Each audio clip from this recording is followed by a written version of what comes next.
Welcome to Leading the Pack, the Show Safe podcast. I am your host, Michael Hill, and today I am so excited to be here for our very first episode with Carissa Shimpeno and Jason Hoke, two individuals who are crucial starting members of Show Safe and making this organization happen, and who also have a lifetime of involvement in the sport of dogs. Thank you both so much for being here today. Thanks for having us. Thank you. All right. So I want to start at the very beginning for you guys, since you both have grown up in this sport. And I want to emphasize particularly today the ShowSafe core values and how those values have played out in your development and your journeys, both as people in the sport, but also just as humans in general. And for those who aren't yet familiar, our core values that we have established are integrity, respect, safety, advocacy, and collaboration. So, Jason, why don't you start with, what kind of resonates the most with you, and how you kind of first saw those values appearing and taking place in your life? Well, starting out as a youth in the sport, I think what we always do is we emulate people we see as adults that, maybe in the show ring they're winning or they're showing a dog so well, or just our interactions with people as we grow up. And I think those are the ideals that are formed within our minds as a youth that we see in everyday life and in a dog show. So I think both Rissa and we would watch our icons in our sport and learn from them. And, that's where it's so important to present yourself as an exemplary person in the sport, because you never know who's watching you and is going to copy you in the future. So I think it's really important. So, the integrity, sportsmanship, just being an all around good person that somebody can look up to and should look up to. It goes beyond just grooming and presentation and how you're actually handling the dogs, but there's all those other aspects that you're observing. That's secondary, I think. I think our whole sport is built on the sportsmanship aspect, the learning your trade the right way. I think apprenticeship falls under that whole aspect where you learn so much. That's what we've done growing up. So I think it's something that's particularly unique too about this industry, where rather than going to school, you oftentimes are spending extended one-on-one time with these mentors who you're apprenticing under. And I know you both had that experience, as you were developing as handlers. Can you speak to either of you on what that was like for you at the earliest, most formative times? Yeah. So I met Jason through our mutual friend, Nancy Bosley and Nara Terry, and just from always being at the dog shows together. And him just being who he is and living his life with integrity and paying attention to the people around him. He would have me, I was in his setup all day while he was like flat ironing his dogs and brushing these little things that I had no interest in. And he just listened to me talk about all this nonsense that was bothering a tiny person. But that saw me through probably the toughest time in my personal journey, because the adults around me had proven not to be trustworthy. And so I thought, well, maybe that's just what it's like to be a human. Like, you really can't trust anybody. But then there were these little glimmers that come in through like little earth angels. And Jason was definitely one of those for me. He always made me laugh, and he never judged me for not being there yet. Like whether it was an emotional concept or a handling concept, he was so direct, and he'd be like, no, you're not there yet. But it was never a judgment. It was just like, I sat where you sat once, and we'll get there together. That's how our relationship has always been, whatever. And that honesty right there. Yeah. Yeah. And just being the same person when the ribbons aren't involved as when they are. Like, that's integrity, is matching who you are when no one's looking. You're not just trying for the show of it. So many people in my life wanted to be close to me so they could get access to my mom, whereas Jason was not interested at all in that. He was just interested in me as a young person. And it was refreshing, because a lot of people didn't have integrity there. So What was that time like for you, Jason? Were you aware, what was going on in Carissa's life, or was it something that wasn't as obvious? No, and that's, reflecting back, that's the sad part, and I guess the best part. Right. I didn't know what she was going through, and I think it's a great life lesson for anybody listening to this to understand you never know what people's lives are like on the other side. They may look like they have the best life, and they have some of the worst things going on that you could imagine. So, you can't be dismissive all the time and move on through life and just kind of push people aside. You really have to embrace what the situation you're in and not discount it for anything, because you never know what a difference you're making to someone else. And I had no idea. I mean, I enjoyed her company, and we would sit and laugh and talk, and she probably kept my sanity because, I'm ironing Maltese and Yorkies all day long, and it's monotonous and it's hard. Stir crazy. Yeah, it does, because, everything's such a perfection. And so it's kind of nice while I'm just sitting there brushing to have somebody to talk to. And I didn't know. I had no idea, because obviously if I knew what I know now, things would have been very different. But we can't go back and forth like that, and she knows that too. It's you have to realize that you're protecting and helping someone even when you have no idea you're doing it. And that's so important and crucial while you're growing up and becoming a mentor to somebody. We're, a small generation apart, not too much, but those are the people that look true, probably, but more. But the people look up to you, and you don't even know that. I didn't know she even looked up to me. I knew her mom, I knew all her clients, and so why would I even? It never registered with me. That Right. didn't register.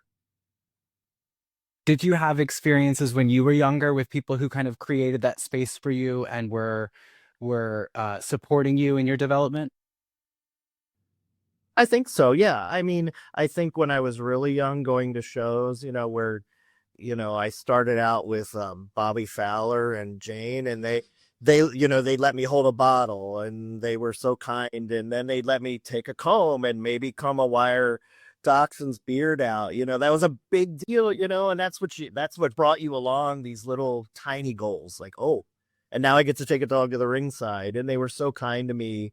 And, my mom eventually ended up breeding with Jane. And so, you have these people that kind of welcome you in. And, Bobby was a stern, strong man, but he was very kind and fair as well. Yeah. To me. So, and like you said, they tell you you're wrong. You can't do this yet, kid. But that's good. I mean, I think we have to have boundaries too. Adults have boundaries and kids have boundaries. Yeah. And I think we learned that through the profession as well. Yeah. I remember. So Bobby was pretty notorious for raising up the wayward kids of the dog show that no one else could deal with. So like, I don't know how you were when you were little, but like I did have the state police called on me several times in Stowe, Vermont for being missing. I wasn't. There she goes again. We're looking, but like I didn't want to leave. It was fun there. So we were all kind of little wildlings, but Bobby would like tie the dachshund's leash to my wrist, and he'd be like, "Go leash break it. I'm getting old." And then I'd come back so proud of myself, and he would be like, "That was excellent work, kid."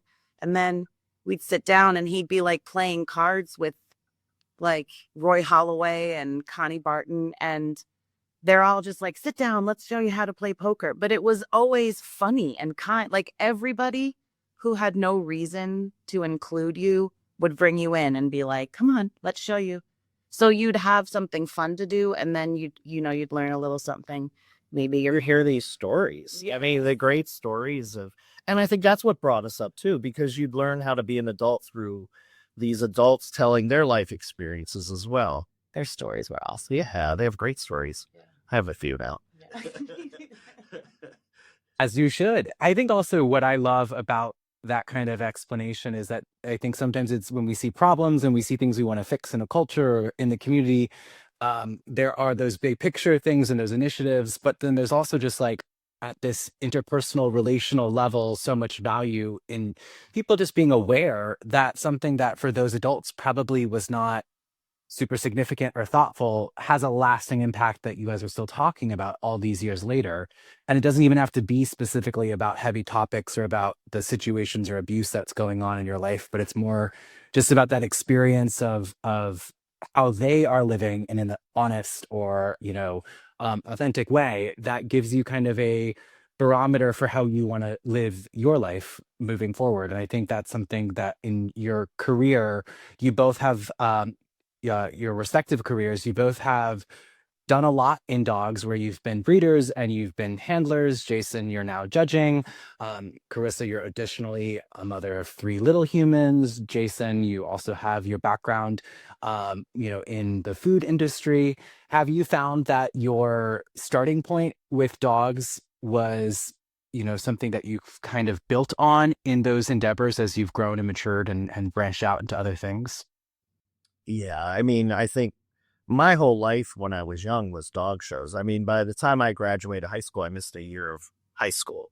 Oh my I God. was at I was at dog shows all the time. Well, I always wanted to be involved in the sport. I love the sport of dogs. I love the people. I don't know that I fit in with my youth when I was young, so I was much more open with adults than I would have been with my own peers, I think, at the time. Yeah, I mean, I think that's a great thing about our sport is that young people that don't fit in with their peers really do fit in this sport. Not that you know everything, but I think there's a capacity to advance and learn how to become a good adult and how to become a good citizen and a person in our sport. And I think it really does teach you that. Definitely. There seems to be this talk now that it's like, what has our sport come to? Anytime that there's something negative going on, especially around abuse. And I think it's easy to forget that this sport, it's just like this tiny little microcosm of the real world. And this is happening everywhere. The difference is that the people of this sport are so connected through this one subject.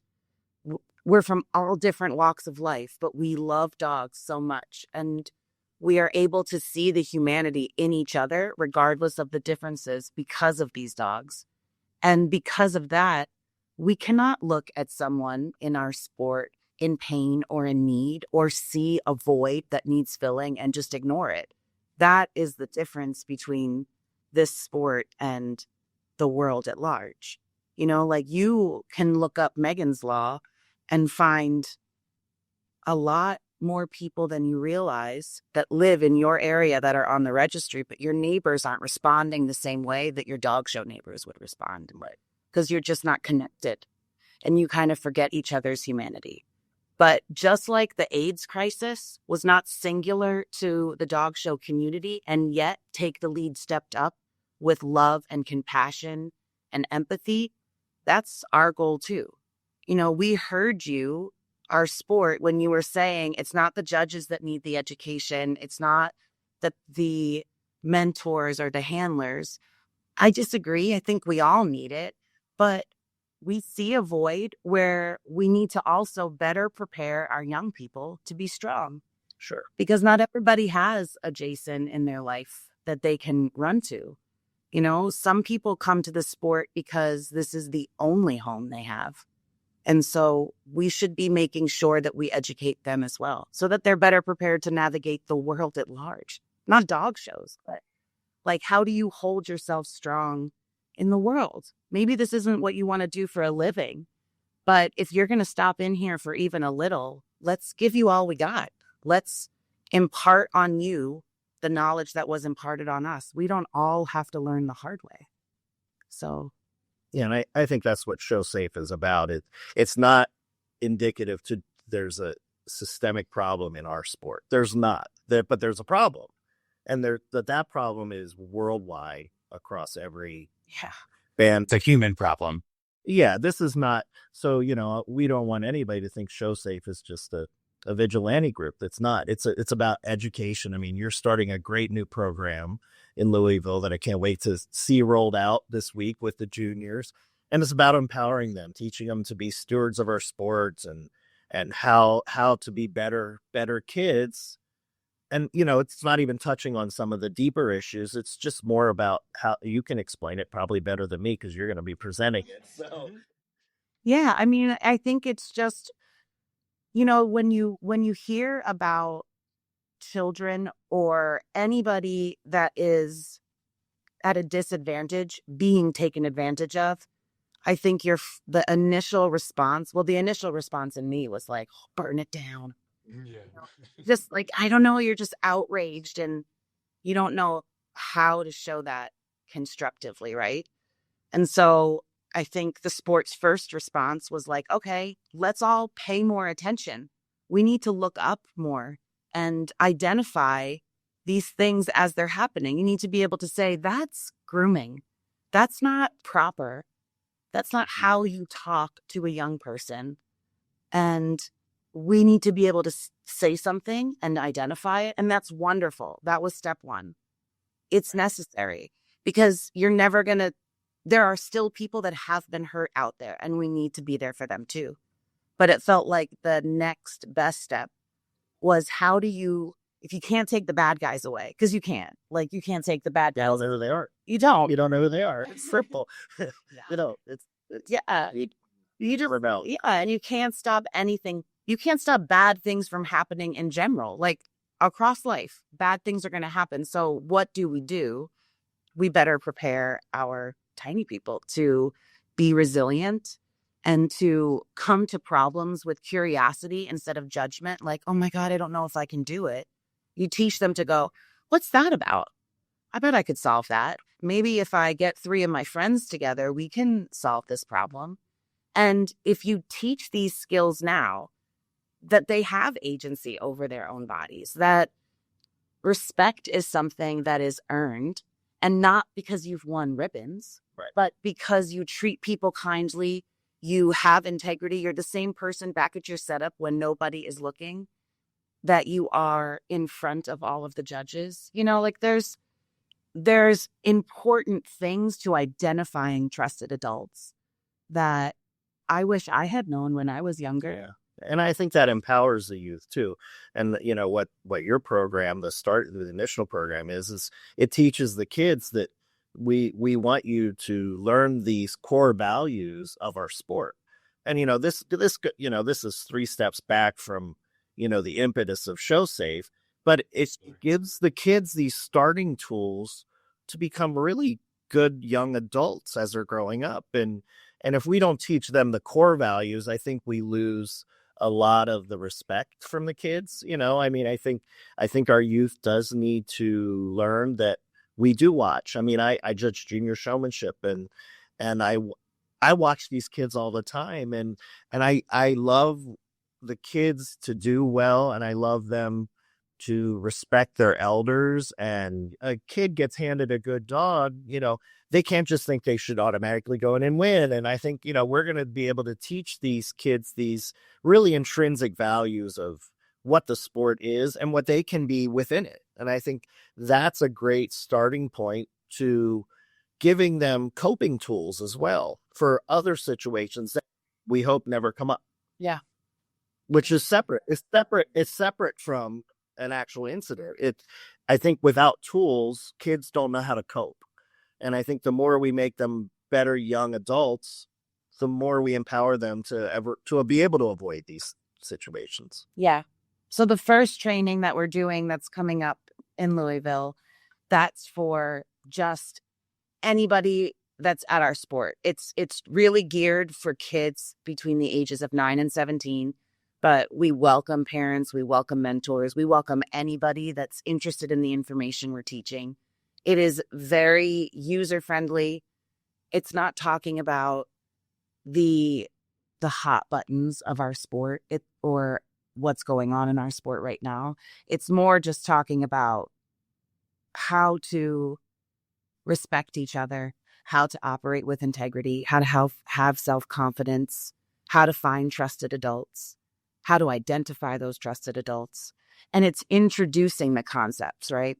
And then the goal is to then make education that's really geared towards an older teen and parents that might address things a little more directly. But that kind of education, we're looking to do more through like webinars and stuff so that people can have that education in the privacy of their own home. They can choose to take it or not take it. It helps with a dialogue too, I think, Yeah. between the parent and the youth. Yeah. And I think that's a really hard part that you and I didn't have. No. We didn't have that. We both been victims of different circumstances, and we didn't have those tools to be able to just go and say, hey, I'm stuck. So, we want to build on the blocks that make a youth a person that has those coping skills that we just didn't have or didn't know we even should have, because we grew up in a different era. We grew up in a era where it was no, don't say that. We don't want to hear about that. Now things are much more public. Things are much more, we have social media. We didn't have any of this stuff. So everything is public now. So, but I think the most important thing is this great tool that we're going to give kids and parents as they grow up, these, kind of tailored courses that open a dialogue. And it doesn't have to be about any of the things ShowSafe addresses. It can just be about life and what your dreams and aspirations are. I mean, if we give them a couple tools like that, it sets them up for success. Yeah. And it really builds a community too. I think that's a big factor where it's not just about classroom learning in the sense of a course, but it's showing that there's a collaborative effort of these like-minded individuals that makes it easier for a younger person, especially, to be learning these concepts, so that they're not in a position like both of you where you're learning about it because you're living via those and then trying to fix it after the fact. Right. Definitely. Yeah, it's a key role. It's a key role that we owe the sport. I mean, that's why we're doing this. We owe the sport those tools. I'd rather just talk about how to make people better people that can communicate, because communication in any way solves a lot of issues. Yeah. A lot of issues. So. And the idea is that if we keep raising our youth all speaking the same dialogue, when it's that generation's turn to take over, they already have this foundation of integrity, respect, collaboration, self-confidence. And then they're working with each other in the same way. So I think it's our best effort to give back, so that we can also be highlighting the parts of the sport that, in all sincerity, kind of saved me from a life of nonsense. The way that I was able to heal within this sport was kind of amazing. It's the adversity was there, but so was the love. It's a family. Yeah. It's a family you might not have in your actual biological family. Right. I mean, it's such a great point.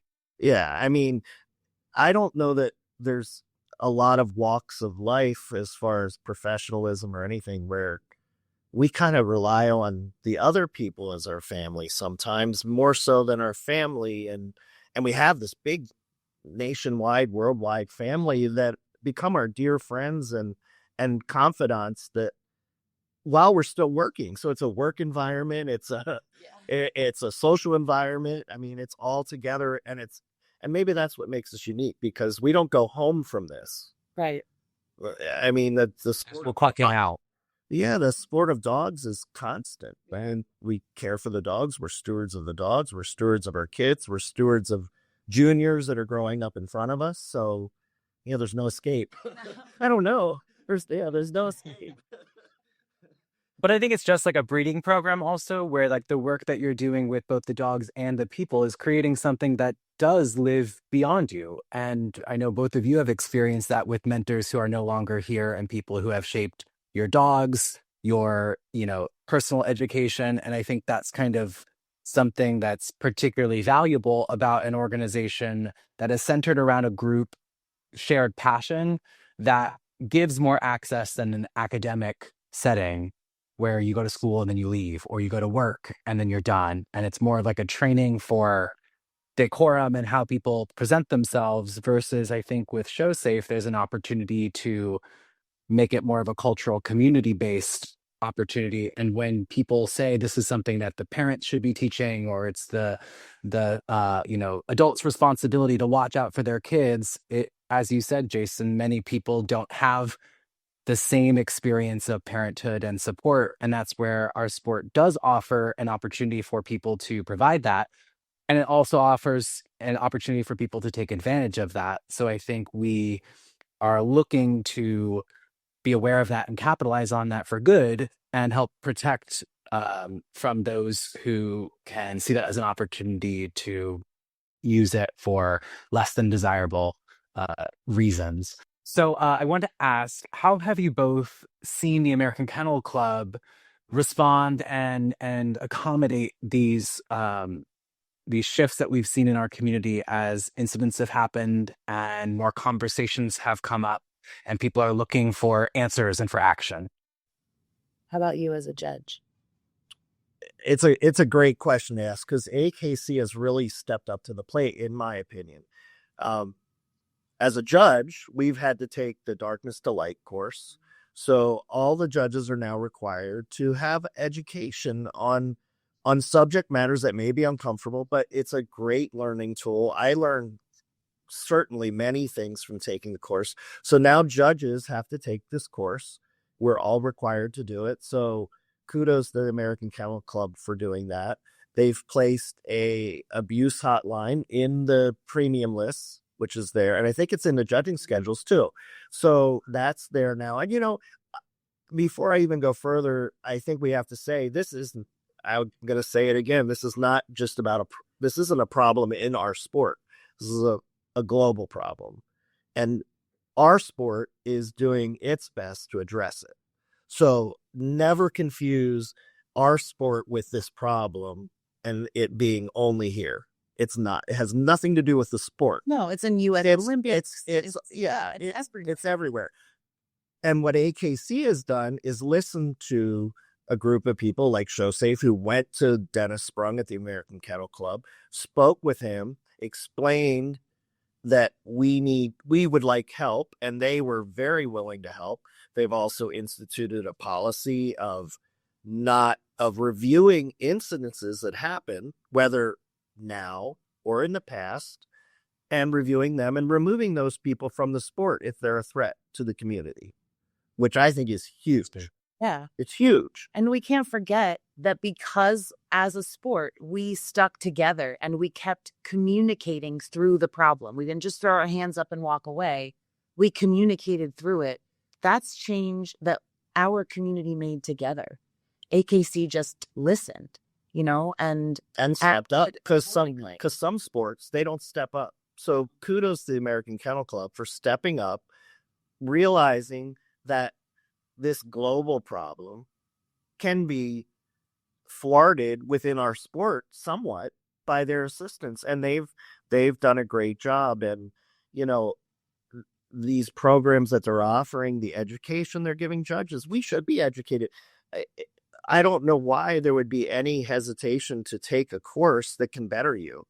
And if this program helps one person, we've done our job. Yeah. I mean, we're done. We know we've already done that. So that's a great thing that AKC has done by listening to us, helping us, and taking our initiative and turning their own initiative into what they can do. And, we were talking earlier about what is our role. Yeah.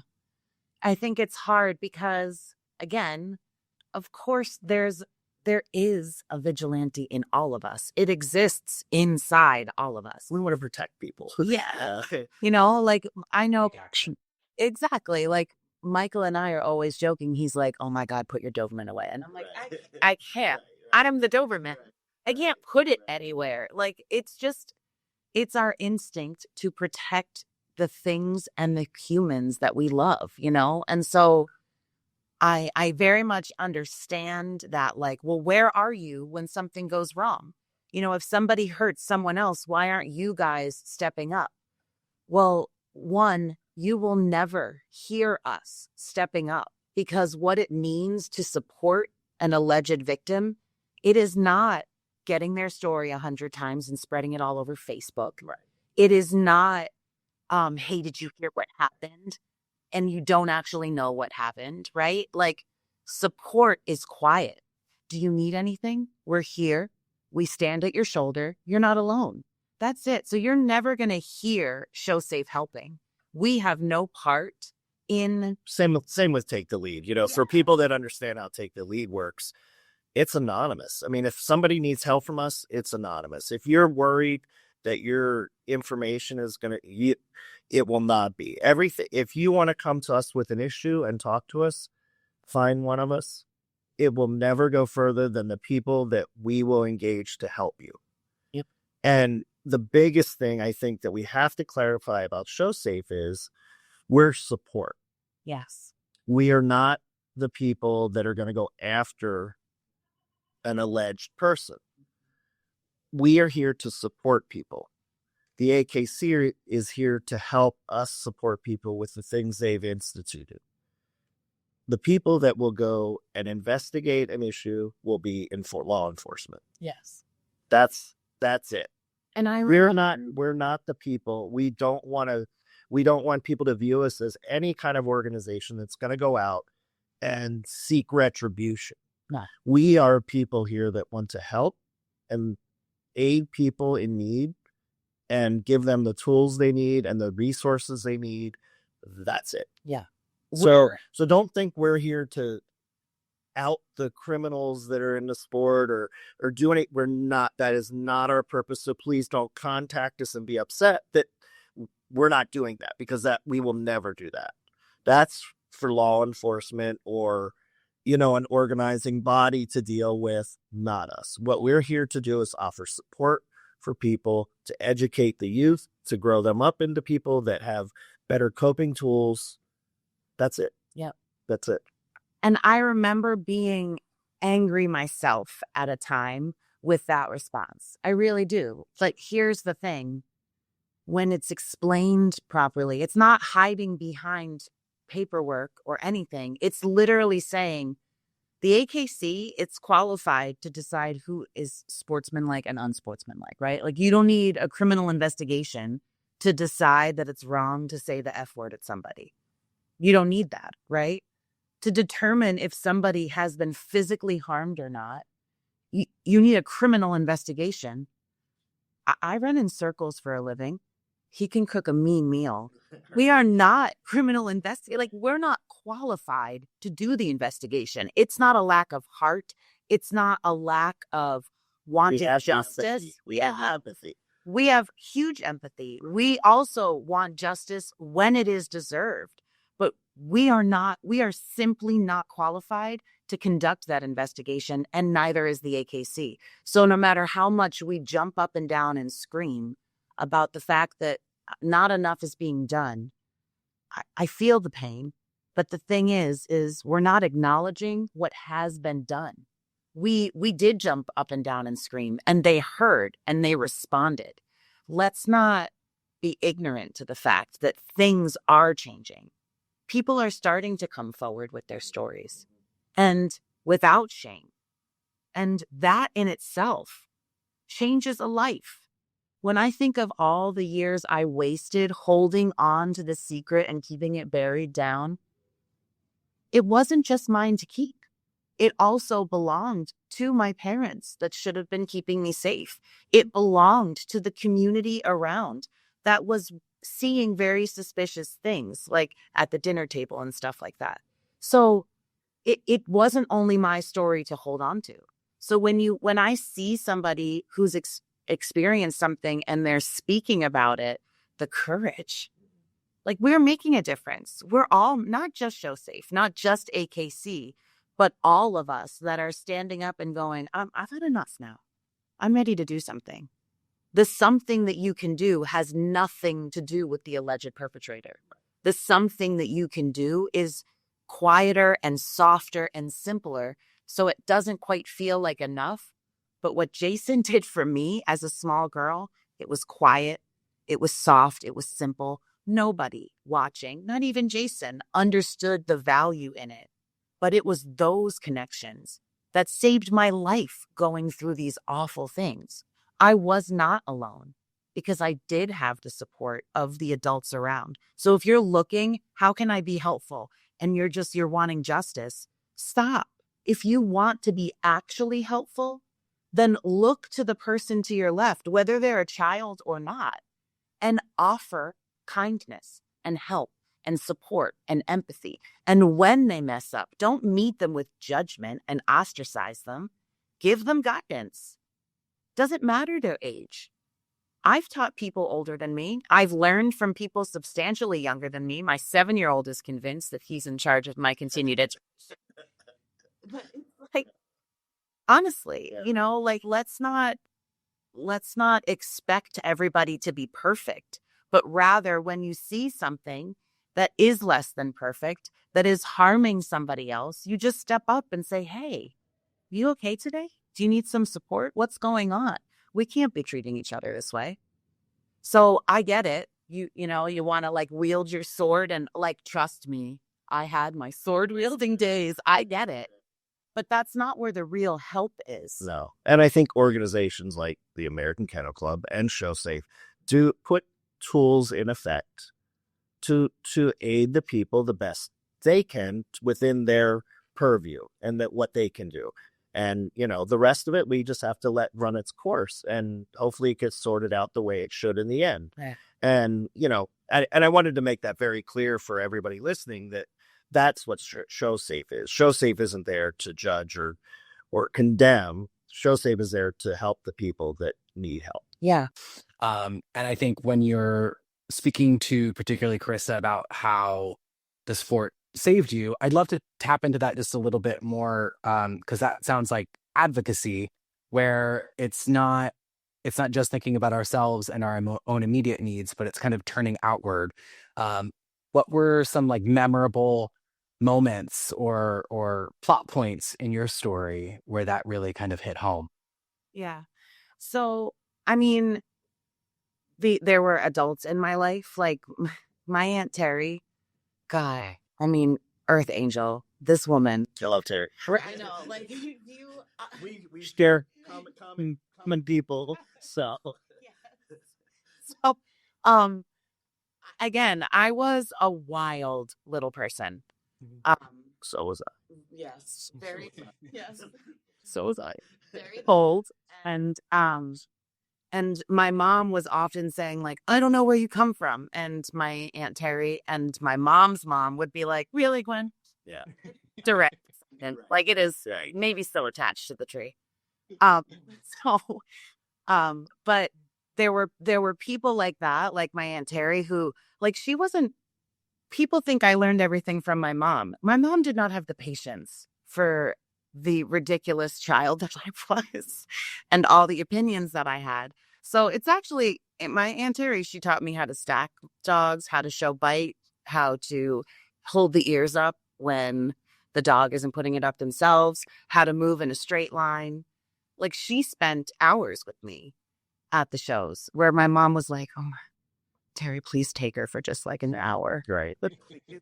Right. And she'd help me or she'd let me help her make all the dog food. I got dog food everywhere. If you have seen Terry hunt, you know that she does not ever have a kernel of dog food outside of a dog dish where it belongs.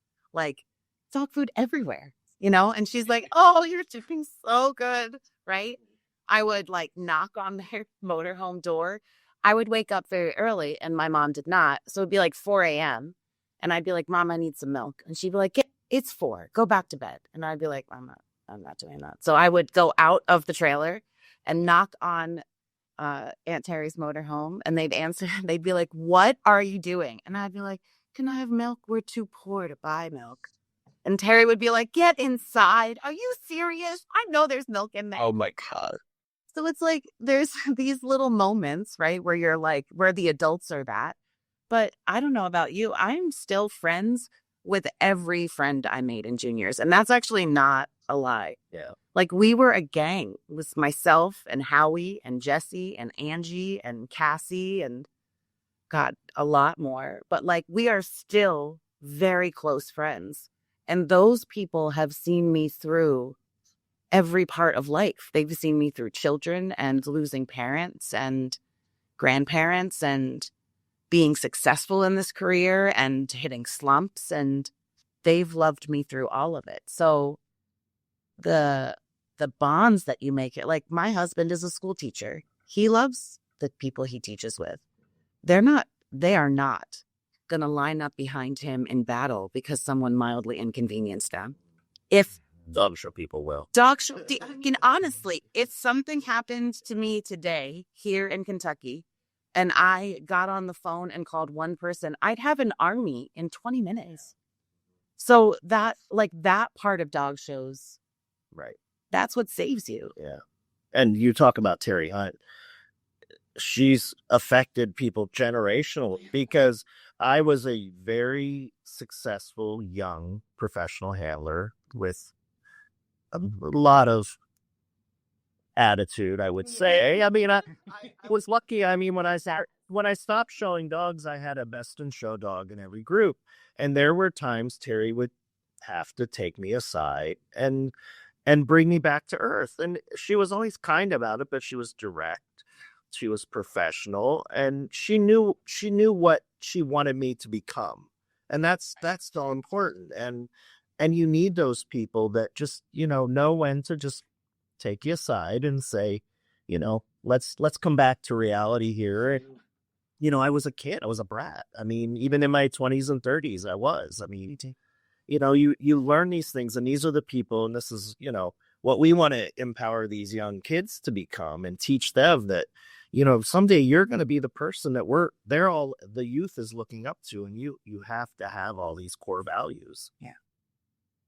And for those who don't know, I think it's pretty cool that when you both mentioned shared people, that Terry's partner, Nancy, was Jason's client and then now is Carissa's client as she still continues showing dogs. So there's those interweaving networks of influence there.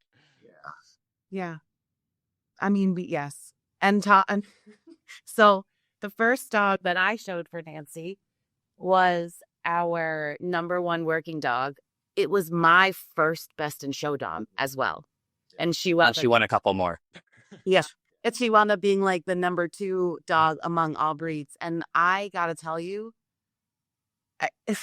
I could not have done that journey with any other people because how they made that dog's career shaped me as a human being as well.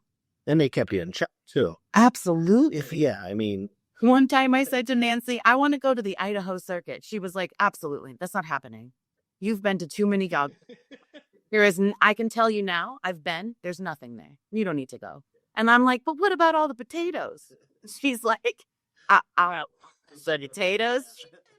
She sent me, she's like, here's a potato cake. Never talk about Idaho again. But like she was always, so for me, I was on this quest to prove to myself that I belonged there. Like, I forgot that it was really just about the dog. Right? Like this was like a personal journey for me. So I was going to work the hardest. I was going to be the best there ever was. Like I held myself to these unreasonable standards. And Nancy would be like, she'd send me the, every check came with a handwritten note and a card, right? One time she sends me this card and it has elephants all over the front. And she's like, listen, this project has become as big of an elephant. Please remember I have a heart condition when you make out these invoices. But like, she's always making you giggle and keeping you in check. And if we wouldn't do well, I would be so shamed to call her. And she'd be like, always. Yeah. She'd be like, oh, and there was nothing. No. She was like, no repercussion. Oh, well, I'm sure you did great, chum. And I'm like, yeah, but I thought we were all going to be so upset about this. And she's like, yeah, how about you take your friends out to dinner tonight and stop being so ridiculous? Like, I mean, she was always special. But like, right. keeping me in check. And Aunt Terry was the one for me that was like, excuse me, when you lose, you will smile for that ribbon. Now we've compromised. And I don't have to smile if I don't mean it. But I'm the mom of 3 now. Right. And so, Right. but yeah. But look at those people that, and this is what we're talking about, how, you found a place with me and Terry, those people brought us through the sport. And without those people, encouraging us, supporting us, and then also correcting us on occasion. Yeah. I mean, like often for me. Me too. Yeah. So, that's the whole point of this. And that's the beginning part that we want to teach these kids with Show Safe is, and we're happy to have these open conversations with kids and talk to them and say, look, Yeah. we've all done this. I mean, I had an incident maybe 2 months ago that a young junior that's now a handler, and I saw very poor behavior, and I really want them to do well, and I took them to task quite sternly, and it upset them. But I think kids just have to. We get too carried away. I know your program is going to take the context of showing dogs and winning and flip it on its head and say, what is really important? Is the ribbon important, or is your social interaction and how you behave important? Because that's what the care of the dogs is more important than the ribbon. The care of people and the stewardship of your friends is more important than how the dog showed today. That's great, but you're going to flip it and teach them to relate all of those things they think are important to what real life really is about. And I think that's one of the great things of your program. Yeah. I'm excited for that part too. Mm-hmm. I am. Because like what everybody did for us, like the people that we're talking about, they didn't, for them, like for Nancy, she loves the sport of dogs, loves it. She loves all dogs. Yes. She's a great patron of the sport. Like her email has the 3 things she loves best. And I'm going to say them out of order so she doesn't kill me, but it's beach, golf, dog. I'm not going to tell you what the order is, but like literally, like everything about her, she loves them. It brings her so much joy to come to the show and like scrunch your little dog's cheeks and talk to them about how they need to be taking their job seriously. And like, she's just like the best stuff. But what is more important to her and Terry that we both benefited from is shaping us as humans in ways that they did not have when they were growing up. Like Nancy has her own story. Like it wasn't all easy for her, and so her response to that was to find people who just had good hearts and wanted to do good in the world and make life easier for them, but through lessons, not through just throwing things at them. Every gift I've gotten from Nancy that I cherish the most from Nancy and Terry has not been monetary. It's been lessons learned. And them taking the time out of their lives to invest in my humanity for no payback to them other than just, you deserve this. And treating people with that kind of dignity and respect especially when they're making mistakes. Right. Like that's the gift we give each other. When we're talking about like being a good sport and having integrity, we're not saying you have to be this perfect model citizen all the time. Part of having integrity is when you mess up being like, oof, I could have done that better. Yeah. And then you realize it later. Yeah. And, right. And I hope we instill in the youth, you got to go back and fix your mistakes sometimes. Yes. It's hard and you don't want to do it, but, sometimes you just got to revisit the situation. You learn. You learn. No one's perfect. I mean, when I was kind of correcting this young person, I went to the person they were working with who was giving them the dogs to show. And I said, look, I was just like that. And I want to stop them earlier than me. It's up in there. I want to help those kids. I don't want them to go down a difficult path that you can get on. Yeah. Because it's hard to get back off. Yeah. And the sport is a little unforgiving once you transgress beyond a certain point as a youth or a young adult, the sport does get a little unforgiving. And I hope they don't forget.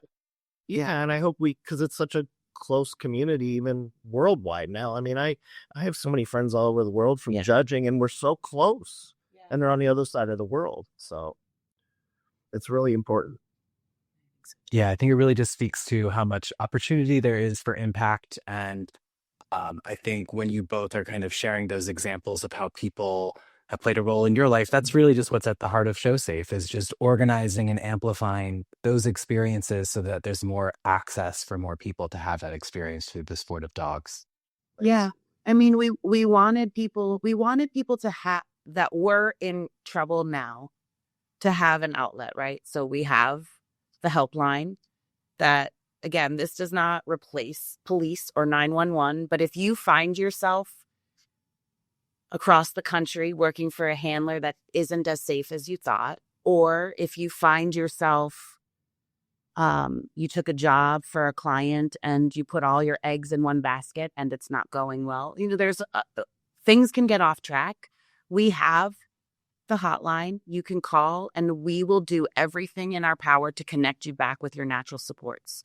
And if you need help past that, then we have the program that extends longer. So it'll help you with your mental health care. It'll help you if you need trauma counseling, if you need medical attention.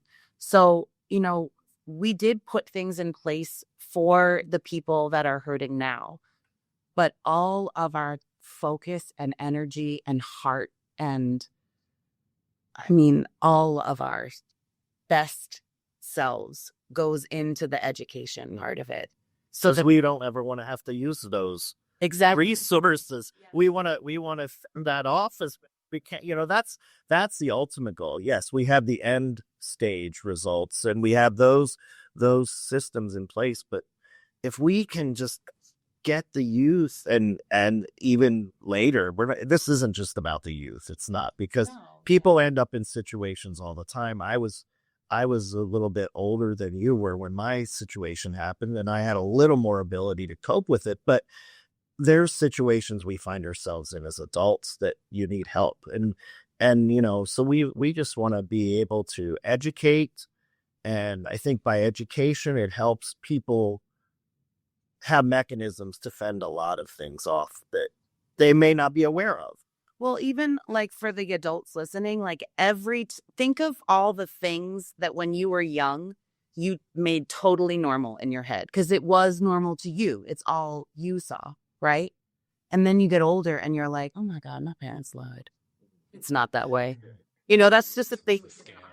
And most of the time it's funny, harmless stuff, right? Like whatever we call the toilet pediddly, or I don't know, whatever. We don't do that. I just want to clarify, but that's just saying, like, they can be something harmless, but then it can also be something harmful, right? And so if the more we're out there speaking about what you should expect from the people around you, what's fair to expect from everybody around you, and what should you be offering the people around you, it's not just about sexual abuse. It's actually not about sexual abuse at all. It's about how to make yourself better prepared to deal with adversity in life. Whether it's losing your class in juniors, there are some kids where that literally is their worst experience so far. And good job, parents. And that's a great thing, I guess, that's their real worlds, that's the most crushing blow they've ever received. Yeah. But guess what? The answer to that is really going to be the same as the answer to what do you do when an adult asks you to do something that you're just not comfortable doing? It's the same answer. You are owed respect. You are owed safety. You should feel safe all the time. And when you don't, you need to contact and talk to your trusted adults, and you just need to keep talking until you find someone that listens. And you will. If I had understood when I was younger the concept of trusted adults, if that had been explained to me, he probably would have been the first person I told, because I know we would have been in some mischief together. Like, Damn. some things right. You saw with David and I all the time, so. Yeah. So I know now, looking back, I had a lot of trusted adults. And so that's why what happened to me, sure, it shaped part of who I am, but it didn't take me for good. It didn't change me or alter my heart because I actually did have a lot more support than I realized. There were things to be upset about, surely there were. But when I look back, when I have walked through this healing journey with kind of all of you, kind of pretty publicly, actually, you really do think to yourself, oh, wow, there were a lot of gifts along the way, too. Yeah, there was this one thing that was awful. And probably being complicit in it as a young person had a more lasting effect than the abuse itself. Sure, it was awful. You can yourself. You get, yeah. Like, you get angry at yourself. Like, how could I allow this? Why was I that dumb? Right. To let this situation even Absolutely. Steam and pressure. So, and going back to the kid losing, we want to give them that same tool to understand, well, you didn't do anything bad. You just have to learn how to do things better. Yeah. And it's like you said, it's exactly the same. You have to learn how to cope better.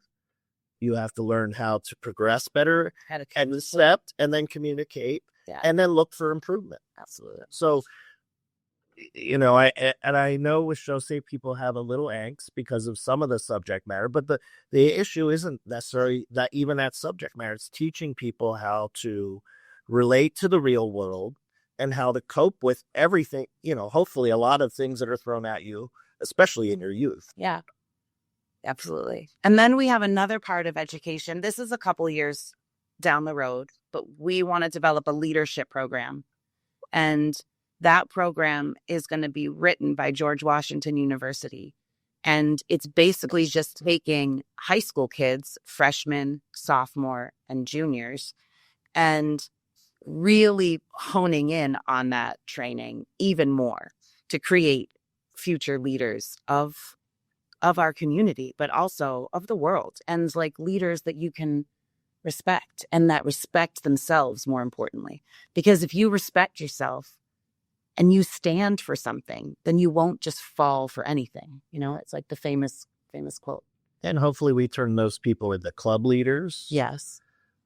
AKC leaders in the office. That's I mean, all AKC reps. Yeah, I mean, all of these different ideals that we hold so in such high regard, we want the youth to start stepping in now. I mean, I'm in my mid 50s, and you start getting tired of doing certain things. And you keep looking for the next generation. It's like, I need help here. You can't, you burn yourself out because you do so many things. And we want to empower those kids to become the future leaders. And that's so important and in our sport, especially because we need the youth. We do. And we need to give them the access to our sport, to the higher levels of our fields earlier. Yeah. Judging. I fully support. I mean, and I probably will talk to Mary Beth about it. Let's start some junior judging programs where we train kids to judge the all-reach shows. Yeah. I have 4 groups now, but there's not many younger than me that have a lot of groups, and our venerable judges that are so held in such high esteem, they don't want to go to the shows as much, and it only helps the clubs to have more judges that are qualified. And I think if you have the youth engaged, you bring them along too. Yeah. And it creates like an extended life in the sport beyond just juniors, where like you're sitting here now looking back on all those things that have come from that. Yeah. Sure. I mean, leaders, and you're building leaders. That's, maybe there'll be a president, but maybe there'll be a president of a club or president of AKC, and we have to give them those tools to feel like they're accepted and there's room to grow. And, there's all these little aspects that aren't about succeeding. It's about understanding a path where you set your goals and where you want to go. And without that, the youth gets kind of lost. If we don't let them follow a path and give them a path, because I think some of our paths are kind of blocked off. Yeah. For the youth, even in club membership. Yeah. There's a core group that typically runs a club, and you have the youth come in and they're kind of excited in the beginning, and then you don't give them anything to do and they're gone. So, that's on us. We have to teach these kids that we will make you into leaders and we'll give you the path to advancement. Yeah. So like the DPCA, the Doberman Pinscher Club of America, is seeing the same thing. And so we always had a juniors program. It's wonderful. It's very successful. We give a lot to it. But then seeing that we actually need like a future leaders program, like that we need to bridge the gap between a junior. Yeah, we have a disconnect from they're competitive, they're showing, and this, as soon as they age out, we lose most of them. Yeah. And, that's something that I think we're going to try to build on to make that gap closed where there is a path. And, some of it's the youth that, there's a lot of instant gratification that people want now versus I think back a long time ago. Yeah. And I think we need to bridge that gap when there's that gray area, where are you going to continue? Are you not? And I think if they think there's a path and understand there's a path, and AKC and everybody else works together to set this path up, I think we're going to set ourselves up for much more success. Yeah. It incentivizes them. Yeah. Mm-hmm.